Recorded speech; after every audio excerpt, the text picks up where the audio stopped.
Hello, everyone, and welcome back to the Very Cold Lasagna Podcast. I'm your host, Dylan Lasagna, bringing you all the filthy casual takes on the world of sports. Free sports fans out there like you and me. This is episode number 308, and in this episode, we're here to round out the past week that was in the National Football League in this 2025 campaign. And man, what a Thanksgiving weekend slate this was. At least on Thursday and Black Friday. Sunday, not so much, and Monday, not so much either. But at least the first and second part of it, yeah, it was good, but the rest of it, not so much. But we'll talk about this kind of eventful Thanksgiving weekend that was for the NFL as we get to the second most important time of the NFL year. Yeah, we'll talk about that towards the end of the episode. But for now, let's talk about the turkey weekend slate of the NFL year in this episode. So make sure you follow Very Cold Lasagna on socials at Very Cold Lasagna on Twitter and Instagram. Make sure to rate and review the show if you happen to be listening to this on audio. And if you're watching this on YouTube, hit the subscribe button. If you're not subscribed already, what the heck are you waiting for? And turn on the notification bell. Hit the like button and comment down below and leave your takes on how your team did or didn't do this past week. And well, I guess you could say the last month since we're in crunch time in the NFL. And share this with your friends, share this with your neighbors, share this with whoever's around you with this episode and this filthy casual podcast entitled Very Cold Lasagna. So let's look at the past week that was, the past weekend filled with turkey, ham, slams, you name it. A Thanksgiving feast slate of football. So every single team played this week. There's no teams on their vacay. Yeah, no vacation, Thanksgiving vacation for any team in the NFL. As we look ahead towards the playoff picture, as it's starting to come full circle, going into this past week, there's one team eliminated from playoff contention, and that was the New York Giants. So, and there was certainly bound to be more this past week. So let's start things off with the Thanksgiving slate that kicked things off, starting with the early morning game as the Green Bay Packers took on the Detroit Lions. This was a rematch from way back in week 1 where the Packers dominated the Lions 27-13 back in Green Bay. And this one, it was a much tighter contest. The Lions attempted to rally back, being down 31-21 late, but the Packers made sure that didn't happen. Jordan Love stopped them from dead in their tracks with a big fourth down conversion to Dontayvion Wicks to seal the game and sweep the season series 31-24. And gotta say this about the Packers. They've been offensively stale for about a month or so, but this was probably their best offensive showing in about a month. Jordan Love played his best game of the year, leading 4 straight touchdown drives that saw him move the chains well with relative ease, and it also answered just about almost every single scoring drive that Detroit had to keep them from coming back from. So yeah, Jordan Love answered the call in this game against Detroit. What was also good about this game was how head coach Matt LaFleur outdid Dan Campbell in ruthless aggression. Yeah, Matt LaFleur pulled the Vince McMahon with that ruthless aggression on fourth downs, converting all 3 of them. That included that last one to seal the game. So good stuff by Matt LaFleur. So this was a much needed game from Jordan Love in the offense to energize them into the stretch run and also to silence the critics as they head into a critical 2 of 3 stretch with the Bears for what will now be pretty much for the NFC North going into December. Meanwhile, for the Detroit Lions, there is blame to be shared in this game, most notably on the depleted offensive line and the secondary, and I guess you can also count on the front 4 as well. But the blame game in this one has to go to Dan Campbell for, once again, his over-aggressive nature to continually going for it on fourth down. I mean, yeah, Matt LaFleur went for it on fourth down too, but, Dan Campbell, he went for it on fourth down, but the execution it was not there. He failed twice, and he was in scoring range on both times, and he failed. It was like makeable scoring range. Yeah, again, it sounds hypocritical, but in a game where they're trying to keep pace with the Packers, they needed valuable points by any means. Going for a field goal on one of those wouldn't have hurt. And when they saw a fourth down incoming, they actually went for it when it was pretty much too late. So yeah, like getting a field goal on one of those fourth downs, it wouldn't have hurt them. Even though, it would have meant something. So now here they are. They sit at 7-5, quite a lot better than where they were last year. And as they look on the outside looking in, out of the playoff picture, they're a game and a half back of the 49ers. And of course, you have the Packers, which is not really any easier. Of course, and then you look ahead to this next game against the Cowboys and a bunch of other teams.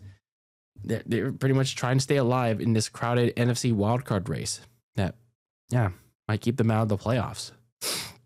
Speaking of the Cowboys, they took on the Kansas City Chiefs in the afternoon game of this Thanksgiving slate. And Dak Prescott shook off an early interception and put on a 4-touchdown heater before getting the game-sealing third down conversion with George Pickens as the Cowboys upset the Chiefs 31-28. This was a pretty fun game. I'll admit that. For a Cowboys game, for once, they finally put on a fun one against Patrick Mahomes and the Chiefs. Speaking of the Chiefs, this team as a whole, they made some good plays throughout. I thought they were going to be carrying their momentum from that win against the Indianapolis Colts a couple days earlier, but they also made one too many critical errors and one too many points.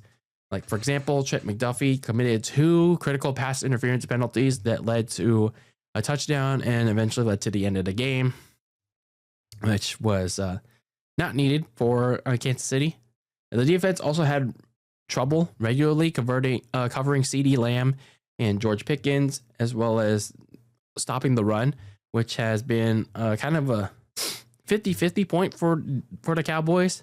And then going back to Patrick Mahomes, he made this miraculous pass late in the fourth quarter, and he kept it rolling with Rashee Rice and Kareem Hunt. But Mahomes also whiffed on a few passes, and he got sacked for holding onto the ball way too long. And it didn't help that his receivers were also guilty of dropping balls too. So here the Chiefs are at 6-6. One would have thought that they would run the table, as Aaron Rodgers mentioned that several years ago. Maybe they still can run the table, but maybe with this loss, they're just delaying the inevitable reality that, barring meltdowns from the teams up above them, which they've already been, by the way. Well, at least with the next team that they're about to face, we'll see. Barring meltdowns from the teams up above, maybe this is the year that the Chiefs could miss the playoffs. Meanwhile, for the Dallas Cowboys, really nice performance from them, picking up on the momentum that they had against the Eagles. This offense is once again red hot, especially with Dak Prescott and George Pickens' connection really continuing to round into form. The defense has really picked up on things in the last couple of games, especially with the acquisition of Logan Wilson and Quinnen Williams at the trade deadline. So for as much flack as I've given them, and many people have given them early on, I think they could still make a run at one of the wildcard spots, if not also the NFC East. They just need either the Packers or the 49ers to slip up in terms of the wild card, and maybe even the Eagles to slip up a game or two in the division. So the Cowboys certainly have a chance to make a run at a playoff spot, especially given their schedule the rest of the way. Then the nightcapper, the Cincinnati Bengals took on the Baltimore Ravens in the return of Joe Burrow. The Bengals went ham in the second half with a torching 2-touchdown game from the returning Joe Burrow, and forced 3 of their 5 total turnovers on Baltimore to run away with the turkey, 32-14 in a blowout of the Ravens. So, yeah, when you look at the Cincinnati Bengals, I questioned why they even brought back Joe Burrow for this game when they were staring at 3-8 and their playoff hopes on pretty much dead on arrival going into this one. But when you look at this game, I mean, at least for right now, I'll give them a little credit. Joe Burrow, after shaking off some rust, he got into second and third gear as the game wore on. Did some nice mid-range and deep passing with Jamar Chase, Tanner Hudson, and Andre Yoshivash. So he got the passing game going almost clean that Joe Flacco nor the other guy couldn't provide. So he also had the hard play in the shoot to protect his turf toe. And that led to him eventually started running more out of the pocket for some first downs. And then you look at the usually bad defense. They seemed more energized with the return of Joe Burrow. They sacked Lamar Jackson twice. They forced 5 key turnovers, even if those 4 led to just field goals, but they were still key. And they only allowed just 14 points off of Lamar's and company's self-inflicted mistakes. Going into the next couple of games for the Bengals, I mean, when you look at it realistically, their only last hard opponents, when you look at it, are the Bills and the Ravens again, before they finish the season with a pretty much easy slate with the Dolphins, Arizona, and then the skid marks, aka the Browns, to finish the year. Ideally, if they win out, and then the Ravens and then the Steelers, which I'll talk about later, they continue to slide. I mean, hell, I'll eat my words on them bringing back Joe Burrow. Speaking of the Baltimore Ravens, for the third or fourth straight week, man, like what is going on with their offense? Like they look so out of sync. Lamar looked very uncomfortable in and out of the pocket, and unwilling to use his rushing ability. And in turn, he threw a bunch of like error balls, like a lot of mistakes. And the good ones were dropped by his receivers, which also didn't help. And Lamar made a bunch of mistakes, like fumbling it twice. And he also threw a couple of picks. But also not helping was Isaiah Likely getting stripped of a likely touchdown at the 1 yard line by Jordan Battle, which led to a touchback. So, that cost the Ravens points. So when going into the next couple of games, which includes a critical showdown with the Steelers next week, this is an alarming pattern. This is like we thought that the last 2 games were, this is just a coincidence. They'll get out of it. But this is about like 3 or 4 games now that the Ravens are really struggling on offense. This is a team that battled its way back from a 1-5 start to go 6-6 now, to get back into the division race with the Steelers.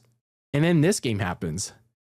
So I wonder if there's more that meets the eye. Maybe there is something going on with Lamar that we don't know about. So then we get into the Black Friday game. Yes, there is a Black Friday game for all those Amazon Prime people out there spending their $15.99 a month, pal. As the Chicago Bears took on the Philadelphia Eagles. And the Bears pulled off a shocker here as the rushing attack of Kyle Monaghan and DeAndre Swift grounded the Eagles with a bruising, effective 2-touchdown game that gave the Bears a steamrolling win. Don't look at the box score, they crushed the Eagles 24-15. Yeah. I mean, the final score did not tell you the story of this one because Caleb Williams, even though he was pretty quiet in this one, he didn't need to do all that much because the rushing attack of Monaghan and Swift, they were killing the Eagles' run defense all day and night in this one. The duo did great in open and closed gaps, and the offensive line that had been a detriment in seasons past, but they did great in this game. And yeah, it finally paid dividends on a focus area in the offseason.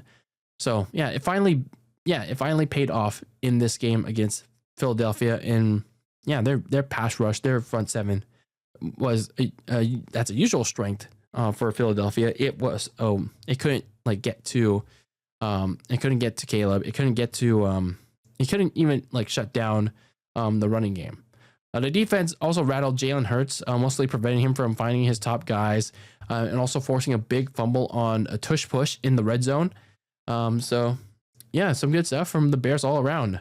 This is the kind of win that they needed for people to start taking them seriously. But now they have to do it again in Green Bay next week if they want to take sole control of the NFC North. Meanwhile, for the Philadelphia Eagles, the offensive ineptitude continued, which carried over from not even like prior to the Eagles, not to the Eagles, the Cowboys game. Because when you look at how this team played offensively, Jalen Hurts was wildly inconsistent again. He could barely move the offense downfield outside of a mid-range touchdown to A.J. Brown in the second quarter. Sure, he got the team in the red zone, but he fumbled the tush push, like I said. Saquon Barkley was pretty much non-existent in this game due to the mid-offensive line play and him unable to improv in the running game. So with all these problems on offense, it's starting to affect the defense, whom now allowed the Bears rushing attack to kill them just days after Dak Prescott and George Pickens choked them in the air. And yeah, even the rushing attack of Dallas killed them a little bit. Sure, they got to Caleb twice and picked them off once early in the game, but they never built on that. They barely got points off of that.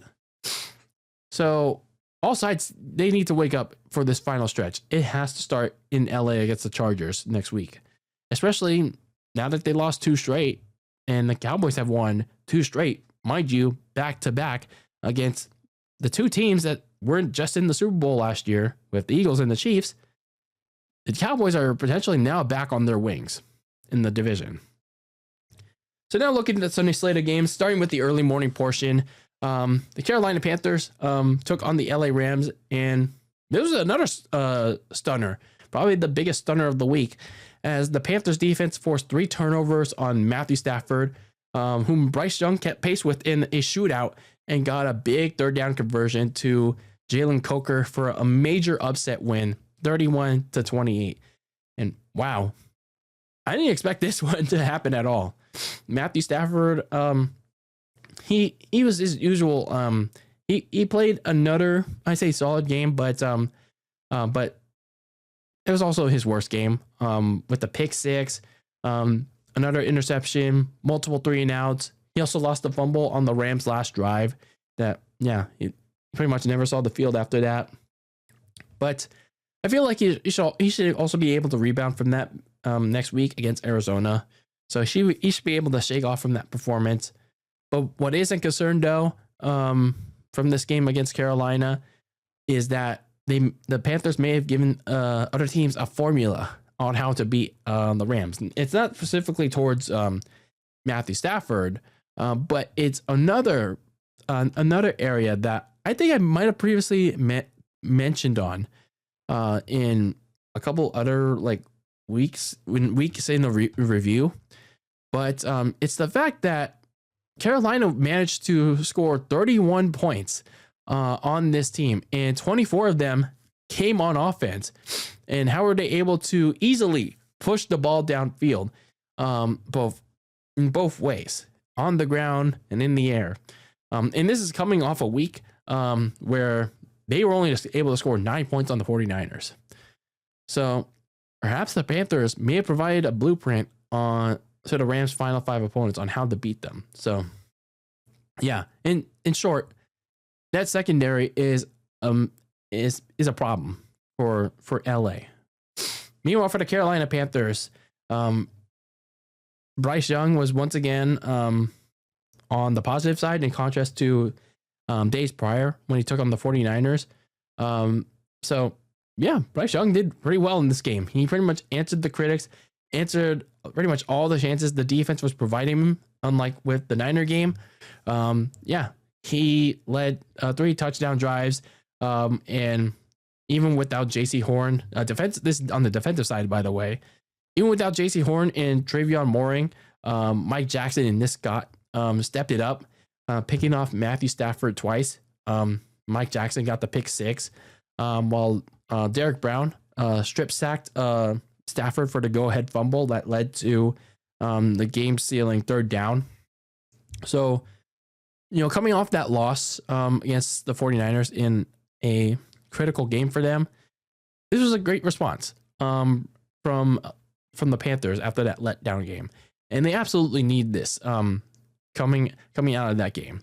They need this game going into their bye week, and going out of that bye week, they got another big game coming up in their first of two to close out the season against Tampa Bay for what could be for the NFC South, and probably will be for the NFC South. Now for my San Francisco 49ers, they took on the Cleveland Browns. Brock Purdy and the 49ers capitalized on the Browns' mistakes in the second half with 16 unanswered points and strong defense in a runaway win, 26-8. As I mentioned in my dedicated 49ers week in review episode in the last one, this was probably one of their better all-around team efforts I've seen all season. For as depleted as they are defensively and somewhat offensively, they overcame a slow start in bad weather to take advantage of the Browns' mistakes as Brock Purdy bounced back with a better game with better throws, smarter decisions. He also ran a nice touchdown that Kyle Shanahan nicely dialed up for him too. So offensively, they did much better in this game, and the defense, even with their issues, they continued to make key plays, including the pass rush. They finally showed up in this game, sacking Shedeur Sanders 3 times in the second half, and they also eventually silenced Quinshon Judkins in the run game. So yeah, good stuff from the team all around. Even if it was against the skid marks of all teams, this is what they needed going into their long overdue bye week before the stretch run after that. Meanwhile, I mean, what else can you say about the skid marks? Sure, they kept it close for 2.5 quarters, but yeah, they'll always let you down because the skid marks were going to skid marks with plenty of mistakes the rest of the way.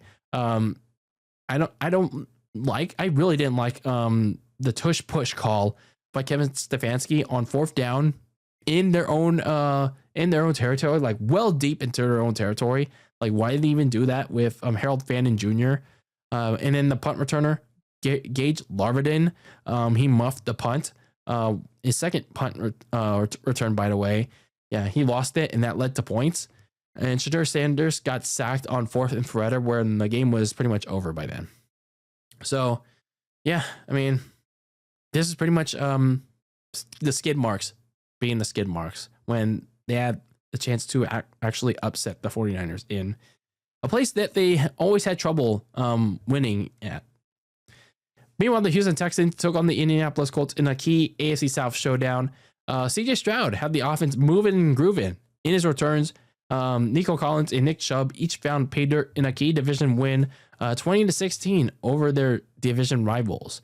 And while CJ Stroud needed to shake off rust in this one, and sure, he got the offense moving and grooving, the defense stepped up very well to stop Daniel Jones and his offense from scoring no more than a touchdown and a couple field goals, and stop them on their last drive where Daniel Jones and the team really need to score a touchdown to win that game. So when you look at the Texans, they're winners of 5 straight after starting 1-5. And now all of a sudden, the AFC South race is starting to get really, really tight. You thought that the Indianapolis Colts were in firm position to win that, but no, they're not. Speaking of the Indianapolis Colts, this was the second straight week where the offense has really struggled to get it going. Jonathan Taylor got bottled up. Daniel Jones forced to do more, and sure, he had his moments. But the unit was making mistakes on key downs, especially a fumble inside the red zone. I guess they were trying to tush push too, like the skid marks were, but they botched the snap. So here we are with the Indianapolis Colts, 2 months after what was a promising season, at probably one of their best seasons in forever. It's fading really fast. Just 2 weeks, 2 weeks after their bye week, and yeah, so is their grasp on the AFC South. If they can't clean up their recent issues, and it's not going to get any easier for them with what's coming up for them, especially with how they're going to finish with 2 division games. Not great for them. Not great for them. Their promising season is on a free fall. So down in the Miami Gardens, the Miami Dolphins took on the New Orleans Saints. Minkah Fitzpatrick pick two'd. Yes, pick two'd, ladies and gentlemen. Tyler Show to prevent the Saints from tying and eventually sealing the game 21-17. The New Orleans Saints, I get it.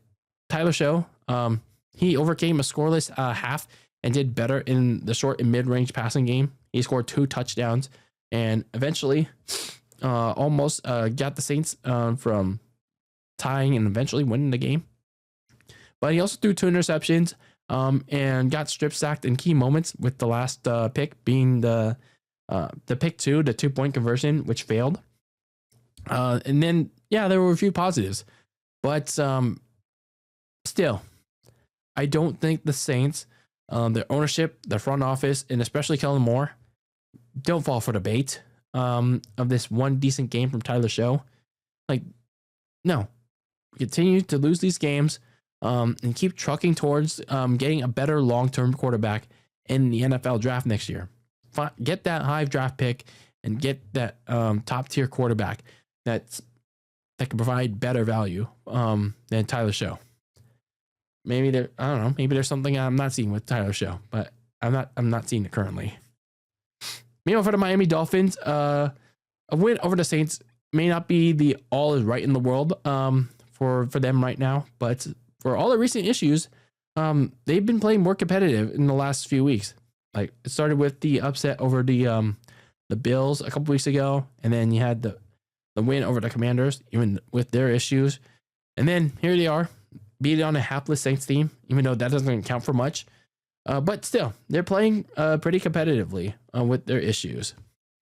Devon Achane made up for Tua Tagovailoa's inept day with a big performance on the ground, which McDaniel heavily relied on in the second half and pretty much most of the game. The defense blanked the Saints in the first half until when they started to come back. Minkah Fitzpatrick came in clutch with that game-saving interception for 2 points the other way. So, for the Dolphins, I think it's almost safe to say that, with how they're doing currently, the team right now, they're trying to save Mike McDaniel's job, and Mike McDaniel is responding accordingly. So this next month will be the decider on whether or not Mike McDaniel can keep his team competitive enough to keep his job.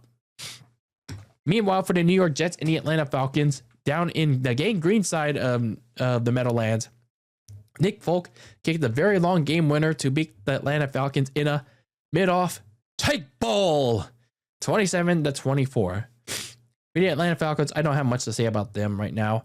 When you look at how they played in this game, it can be defined on a muff punt and failing to get into game-winning field goal range against this Jets team while letting the opponent do such against you. This game pretty much defined this kind of season that wasn't supposed to be for the Falcons. What started out promising, it has led to absolute disappointment. So here they are at 4-8. They'll pretty much have to chug along the rest of the way with Kirk Cousins and what's left of this broken team, and start looking at, replacing Raheem Morris and maybe general manager Terry Fontenot, because he shipped away their first round pick next year, and or whatever fuck all reason. So I think changes may be in the air for the Falcons starting after this season again.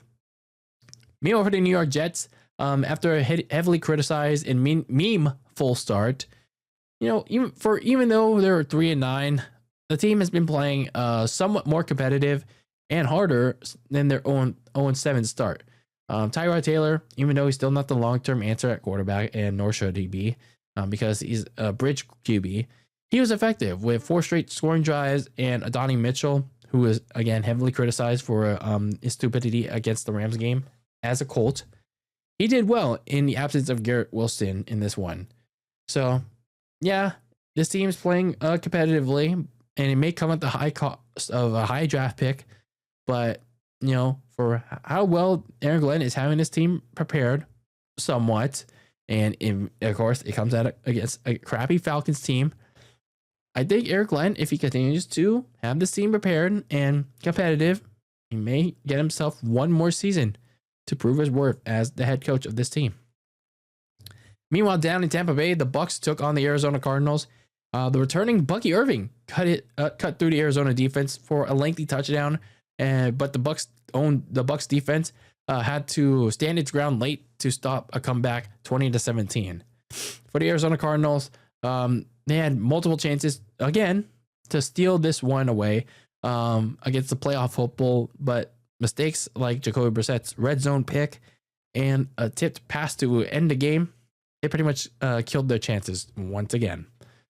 So here they are. They lost 7 of these very close games. So pretty much the opposite of teams like the Denver Broncos and last year's Chiefs. They're pretty much the opposite of that. And that speaks volumes to how Jonathan Gannon can't get his guys readied up in clutch time. And here they are standing now, officially eliminated from playoff contention. And when you look at the grand scheme of things in the final month of the season, Jonathan Gannon is pretty much coaching for his job. Meanwhile, for the Tampa Bay Bucs, out since week 4, Bucky Irving returns to the lineup, and his shiftiness in tight and open spaces was pretty much needed. He was pretty much needed all around. His presence also helped Baker Mayfield get into rhythm in a depleted passing game. So Bucky Irving was sorely missed, and having him back was a big boost for this offense.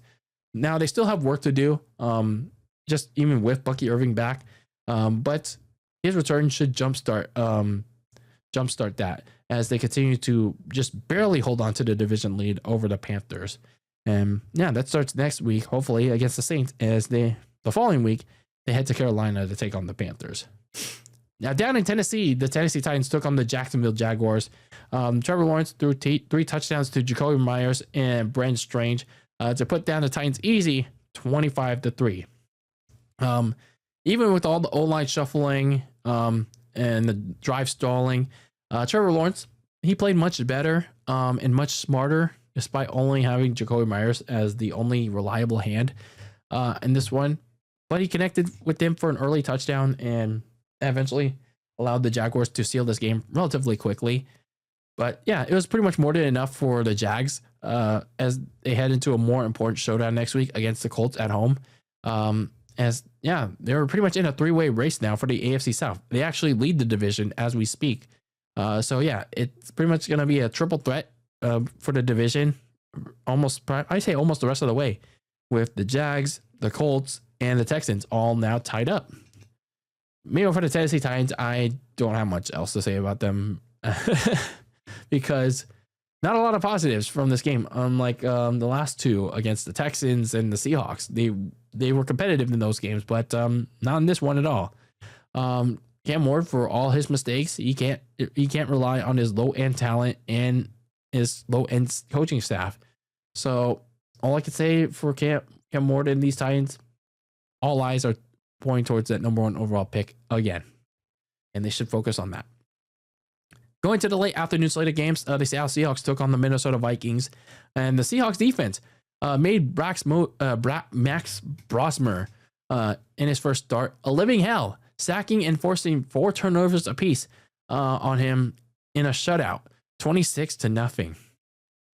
For all the Vikings fans out there that wanted to see Max Brosmer replace JJ McCarthy, start over JJ McCarthy in any circumstance at all, well, they can shut up about Max Brosmer now, because the guy ain't it either. Yeah, Max Brosmer is not it, chief. So, yeah, when they got what they wanted, in this case, JJ McCarthy was out due to concussion. Yeah, I bet those Vikings fans are probably regretting wanting Max Brosmer because he played like shit. Brosmer struggled with all kinds of reads and making throws, and Kevin O'Connell tried to simplify things, but it didn't work either. And that led to him getting sacked 4 times and threw one of the worst interceptions I've seen this season. And it was very avoidable and on 4th down. And I didn't get the decision for Kevin O'Connell to go for it on fourth down in red zone territory, mind you. Like, take the points when you can get them. So yeah, JJ McCarthy is crap, but Max Brosmer is even worse, especially with how he played in his first and hopefully only start of the season, unless something else happens to JJ McCarthy, which I don't wish that on anybody.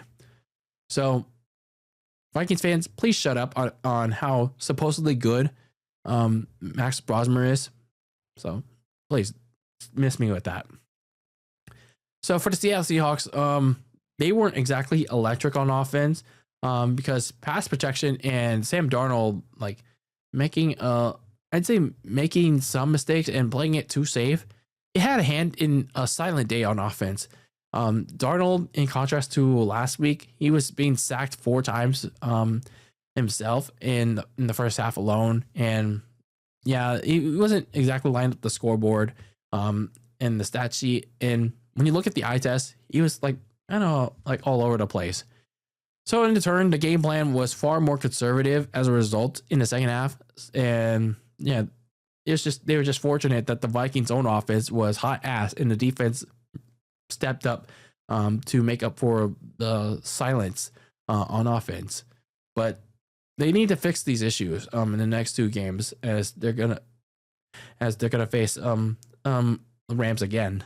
So yeah, that's something that they need to fix for Sam Darnold in the offensive line, or they're going to face problems. So down in the powder blue side of LA, the LA Chargers took on the Las Vegas Raiders in the rematch of week 2, where the Chargers beat the Raiders 20-9 in Vegas. And this time around, it was pretty much no different. The backup running back duo of Kimani Vidal and Jared Patterson combined for half of the Chargers touchdowns to help the Bolts sweep the season series over the Raiders 31-14. For the Las Vegas Raiders, when you look at how they are currently, I mean, I've talked about the offensive line. I talked about Geno Smith so much throughout this season. I think it's time to look at Pete Carroll because Chip Kelly was recently fired, but it didn't really make much of a difference. The offense remained largely the same, which I pointed out last week about how Chip Kelly's firing wasn't going to do anything for this offense. It was just pretty much made as a scapegoat. I mean, sure, his play calling was not all that great, but he was just made as a scapegoat, and it's the poor roster construction that was actually why this offense sucked. So when you look at how Pete Carroll is coaching this team right now, if he doesn't get at least a win or 2 in this final month, expect him to be gone as well. With the season all but over with, they're out of playoff contention officially. There's no he at least has to get a win or 2 to at least save his job, or he could be one and done. For the LA Chargers, Vidal and Patterson were pretty effective Sunday in their combined effort to control the game, but they also had to take off pressure off a depleted offensive line and an injured Justin Herbert. Herbert had to leave the game with the injury to his non-throwing hand. So, with the news that Justin Herbert is gonna get surgery, which he probably had already on his non-throwing hand, he's gonna play through it Monday night against the Eagles. That running game is gonna have to do a lot more again to take pressure off of Justin Herbert. So looking at the other afternoon game, the Buffalo Bills took on the Pittsburgh Steelers in a key AFC showdown. Joey Bosa and Christian Benford strip sack and scoop and score touchdown on Aaron Rodgers. Started a 23 unanswered scoring barrage in the second half for the Bills, beating the Steelers 26-7. For the Bills, looking at this game, yes, they were very effective in this one in the second half, despite a sloppy first half. So, and Josh Allen, he was pretty quiet in this one because of the windy conditions, but that should be no excuse. And no reliable receiving options. So that is kind of an excuse. So the Bills went towards feeding James Cook and Ray Davis. Josh Allen even ran some, and it worked very well. They sliced and tired out the Steelers defense for a combined 200 plus rushing yards. they mentioned a lot about how that's the most the Steelers allowed at their own stadium. So it's pretty much, that. And when you look at how the Bills will be going forward as they try to make a run at a playoff spot, because at this point, the AFC East is pretty much out of their reach. The running game needs to be more of an emphasis in this final stretch due to the lack of a top downfield threat, and to ease pressure off of Josh Allen's load, because, well, the Bills have not done a particularly good job at that. Meanwhile, for the Pittsburgh Steelers, in those same windy conditions, the offense did barely anything. They were ice cold in all departments, the run or the passing game, you name it. Aaron Rodgers played with a broken wrist and later a nose injury, but even without those, for much of this season, the offense already doesn't have much. And that was attacked by usually burned to a crisp Bills defense, who strip sacked Aaron Rodgers for a scoop and score touchdown to start the runaway loss for Pittsburgh. And it comes at a pretty bad time for the Steelers.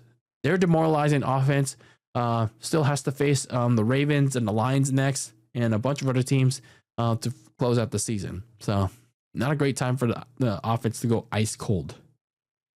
So looking at the Sunday Night Football game to finish out the Sunday slate, the Denver Broncos took on the Washington Commanders, which I thought on paper was going to be a shitty contest, but instead it turned out to be a slugfest that somehow went to overtime too. Washington at 3-8, suddenly making life miserable for Denver in this one. Yeah, Marcus Mariota challenged Denver in this one. He hooked up with Terry McLaurin to close the gap on Denver. Dan Quinn decided to dial up and try to win the game, go for two, but Nick Bonito tipped up the follow-up 2-point attempt to ensure another intense and tight game win for the Broncos, 27-26 in overtime. So, another really good primetime game this past weekend. So pretty fun stuff there. On a weekend that was kind of for a Thanksgiving weekend in the NFL. So the Broncos, you and I and pretty much almost every NFL fan out there, and even the Broncos fans out there, can watch this team and be a little frustrated with how this team gets in its own way with mistakes on both ends and having to overcome them to win. Nick Bonito's game-winning tip was an example of that, at least in terms of the positive, but the offense is a negative of that. But in spite of all that, the Broncos are winning, and with all these close wins, they're going to have the mental edge come playoff time to win in the clutch. But the thing is, like I just mentioned seconds ago, they need to have Bo Nix in this offense to get it together more consistently, because I would have thought coming out of the bye that they were going to do much better offensively, mentally, and emotionally, because clearly they're still having some consistency issues. Meanwhile, for the Commanders, they're 3-9 now in what has been a disappointing season for them. I believe they're out of playoff contention officially. I mean, even if they're not, they're pretty much out of it already. So, with all the news surrounding Jaden Daniels and how he's practicing again, despite suffering a nasty arm injury almost a month ago, there's no need for Dan Quinn, the front office, and ownership to bring him back. There's no reason to have him play, even though he wants to play. No need to. But when you look at the grand scheme of things for the Commanders, how they played in this game against a clear playoff contender, they played much harder all game with a backup quarterback, pretty much a couple of reserve guys, and they nearly had the upset in hand. But they just had a tip pass short. They just had a tip pass right in front of them. Had Marcus Mariota put a little bit more air in it, then they would have had the upset. But this game, even though it ended in a loss, it shows you how they could be a dangerous spoiler team the rest of the way. Now, it's going to be a tall ask in 2 games the rest of the way against the Eagles and a rematch with the Cowboys to close out the year. But, if they keep playing this way, like they did against Denver, they could do damage. They could do damage to teams like the Eagles and the Cowboys that are going to be needing those wins for those playoff implications. To close out the week 13 slate, let's look at Monday Night Football really quick because the New England Patriots took on the New York Giants in what was a relatively quick, easy win for the Patriots. As a punt return touchdown for Marcus Jones quickly set the tone for Drake May and company to follow up with 2 touchdowns and blow out the Giants 33-15. For the Giants, it was another typical loss for them, but the big story coming out of this game was Jackson Dart taking 2 big hits in the first quarter alone in his return from the concussion protocol, mind you, and it led to big scuffles after that. So, yeah, I mean, the season has been well done for the Giants, but the last thing they want is losing Jackson Dart again to taking way too many risks as a running quarterback. Like, Jackson Dart still has to learn to protect himself if he's gonna keep running like that. Like, he's been getting hit a lot as a running quarterback. Like, he needs to learn how to slide, like, get out of bounds safely. Like, yes, there are risks, but he's taking way too many of them. You don't want to end up like ending your career too early if you're taking like way too many of those very hard hits, like, legally. Meanwhile, for the Patriots, like, they let their guard down last week against the Bengals, struggling offensively for half of the game, but they got off to a much better start offensively. Even though it took a jolt via a punt return touchdown for Drake May and company to make its presence felt, and they never looked back. Now, they still have an issue scoring touchdowns in the red zone, but that's something that can look to fix during their bye week as they prepare for a big stretch run to get both the AFC East and the top seed. And that starts with a rematch with the Bills on their home turf. So to close things out, let's look at the winners and losers from week number 13. Starting with my winners, the Dallas Cowboys. Got to give credit to them. Beating the Chiefs in a tight one, looking relatively impressive on both sides of the ball, keeping pace with Patrick Mahomes, and answering the call. On whatever the Chiefs was throwing at them, especially towards the beginning of the game where Prescott threw an interception and, bouncing back from that. The Chicago Bears, very impressive game from them in the run game, and Caleb Williams, managing things out, and the defense keeping the Eagles in check for most of the game. So pretty impressive win from them. And then the Carolina Panthers bouncing back from that loss to the 49ers with a surprisingly efficient and big showing against one of the NFL's, if not the NFL's hottest teams right now in the Rams. And massively upsetting them to keep their NFC South hopes alive. Now looking at the losers of this week, the Philadelphia Eagles offense, they once again continue to be ineffective. Like, what is going on with them? Like, they have yet to wake up. Like, Jalen Hurts has been so massively inconsistent. Maybe he's targeting AJ Brown too much. Saquon Barkley has yet to be not yet to be. He's still almost a non-factor right now. Like, they need to get things going because it's starting to affect the defense, as I said. Both the Pittsburgh Steelers and the Baltimore Ravens, they are making so many mistakes right now on offense that it's leading to losses. Like the Ravens, in retrospect, the Cincinnati Bengals, and for the Steelers this week, the Buffalo Bills. And they keep losing games like this. Here come the Cincinnati Bengals, who are all of a sudden, as long as they keep winning games, if they keep running the table, they can catch up to them in the division race somehow, some way.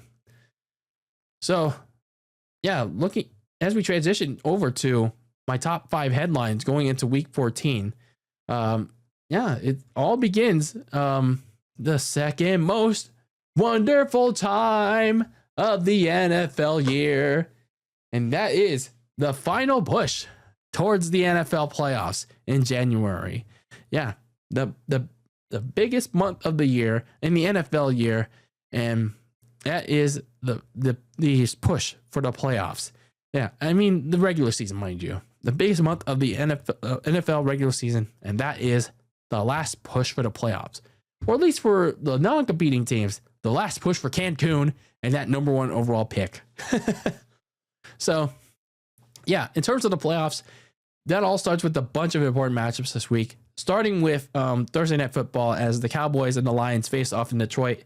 Both teams are in contention to keep their playoff hope alive. They're currently in the 8th and the 9th slot, I believe.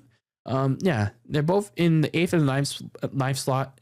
The Lions, they really need to keep their hopes alive for a wild card spot with that San Francisco currently holds. The Cowboys, as they're white hot right now, they need to keep their hopes alive, not just for a wild card spot, but for the NFC East, as the Eagles have lost 2 straight. So they keep racking up wins, especially with their schedule coming up. They can make a run. They could possibly make a run towards a playoff spot and potentially the division as well. So this is an important game for both teams, especially for Dallas. Then you look at a couple of division games as well. The Colts and the Jaguars for the lead in the AFC South. The Jaguars have climbed back up in the division and now lead the AFC South, while the Colts have free-falled, losing 2 straight and have given up the lead to the Jaguars in the South. So this is an all-important game, but especially for the Colts, who have gone ice cold on offense, and they're going to a place that they have not won in, I think, almost a decade, or I don't know. Either way, multiple years. They have not won a game in Jacksonville in multiple years. So this is a very essential game that they got to win if they want to take the lead back in the division. So very, very must win for the Colts, but also must win for the Jaguars. Then the Bears versus the Packers for the lead in the NFC North. So yeah, if this is it's a must win for both of these teams. For the Packers, they got to win it to take control back of the division. And for the Bears, well, you want to make a statement. You want to prove your worth as a legitimate playoff contender. This is the time. This is the time for you to beat the Packers, like you did last year when you sent them down packing to the 7th seed in the playoffs and getting their butts whooped in Philadelphia.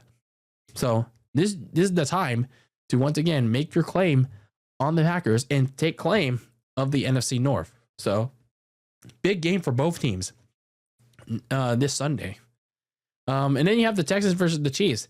Both teams, again, looking to keep their playoff hopes alive. They're currently out on the outside looking in, but the Texans have won 5 straight have won 5 straight, 4 or 5 straight. I don't know, but either way, they have bounced back from a 1-5 start to keep their playoff hopes alive. Thanks to that defense, and yeah, Davis Mills has done his job, and so has CJ Stroud, and yeah, all of a sudden they are back in the playoff race as well as for the division. Meanwhile, you look at the Chiefs. We all thought that they were gonna run the table again, starting after that Colts win, but they have kind of made the same mistakes that they did against the Cowboys. But they got to bounce back to keep their playoff hopes alive because they have a tall task. They have a tall task ahead of them, as well as hoping teams will falter down the stretch. So this is a very important game for the Chiefs if they want to keep their hopes alive, because if not, it's going to be trouble for them. And another bonus one that I want to add is another early morning game, which is the Cincinnati Bengals taking on the Buffalo Bills. A very important game for Cincinnati, because if they don't win this game, they're pretty much done with the AFC North and playoff contention.